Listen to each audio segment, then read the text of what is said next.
How's everyone doing? Today I'll be reviewing Men in Black 3. Let me preface this by saying I'm a big fan of the first two Men in Black movies. It's a great mixture of sci-fi, action, and comedy. I know a lot of people didn't care for the second Men in Black movie, but I really enjoyed that as well. I think it was what you were expecting from a popcorn kind of movie with the sci-fi, action, comedy elements to it. It's a great family fun movie.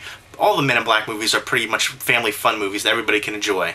If you've seen Men in Black 3, definitely let me know what you think of it. And it's been 10 years since Men in Black 2, and 4 years since Will Smith has been in a movie. So it's been kind of a drought, and I really do enjoy Will Smith as an actor. I think he's a diverse actor, and he's definitely has screen presence to him as well. And Barry Sonnenfeld is back directing, and Will Smith is back, and Tommy Lee Jones is back. But Tommy Lee Jones isn't in too much of this movie. He's in about like 15 minutes of the movie.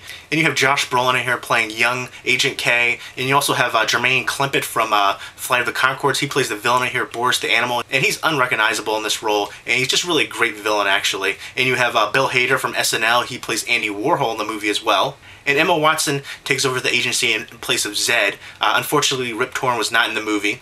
But Men in Black 3 is basically about the villain Boris the Animal. He breaks out of prison on the moon, which I think was really cool, and he goes back in time to assassinate Agent K, who they had a showdown in 1969, and Agent K blew off his arm. So he goes back in time, and he's been waiting 40 years on the moon, contemplating his breakout and what he would do to Agent K, and he wants to get his arm back. So he goes back in time and he kills Agent K. And so once that happens, the whole future is changed, and Agent J is the only one who remembers Agent K. And so he has to go back into the past and basically stop the assassination, save Agent K, and put a stop to Boris the Animal. And basically save the whole planet, because that one instant changes the course of history forever. Basically, it's Back to the Future meets Men in Black. And I thought Josh Brolin was incredible as a young Tommy Lee Jones. He looked like him, the whole sound, everything. It was just awesome. I think Josh Brolin stole the show for this movie. He made the movie, in my opinion. Every scene that he was in, he stole the show, really. Even with some of the just subtle acting, with a little smile here and there, he definitely had that personality and charm, and he did a great impression of Tommy Lee Jones. And Jermaine Clement from Flight of the Conchords, who played the villain Boris the Animal, he was unrecognizable, like I said before, and he was an excellent villain, very creepy, and definitely a darker villain as well. But I'll be honest, the rest of the cast I wasn't too big a fan of. A lot of the casting choices just kind of seemed out of place to me, and nobody else really stood out for me personally. They have, the different aliens like they do in every one of the Men in Black movies, but there's nothing that was really that great. There's a couple characters here and there that are okay, but nothing mind-blowing in my opinion. But none of the alien characters were that memorable besides Boris the Animal. In Griffin, the alien that could see multiple time probabilities, he kind of reminded me of Duddits from Dreamcatcher, the way that he looked. Not the way that he sounded or anything, but the way that he looked. The same kind of dress when he was older in Dreamcatcher. But you definitely feel the loss of not having Rip Torn in the movie as well. I think he was a great character as Zed, and you could definitely feel it wasn't the same without him in the movie. Although I know they try to do a little tie-in with Emma Watson's character, but I'm not going to go into too much detail about that. And I did like Bill Hader as Andy Warhol. I like some of the pop culture reference jokes, like there's a Viagra joke in there, and they had the dial-up neuralizer. I thought that was kind of funny as well. And the motorcycles that they used towards the end of the movie kind of reminded me of that one South Park episode. I don't know if you guys remember what I'm talking about, but they had the motorcycle thing where you blow into it and you kind of move forward. They didn't blow into it in this movie, but kind of that same shape of it where it has the cylinder kind of like thing going around it. I just thought it kind of reminded me of that. It kind of made me laugh when I saw that. If you've seen that South Park episode, you know what I'm talking about. And it was definitely a great year. They chose to go back into the past with going out into space and the moon launch and everything like that. Very fitting.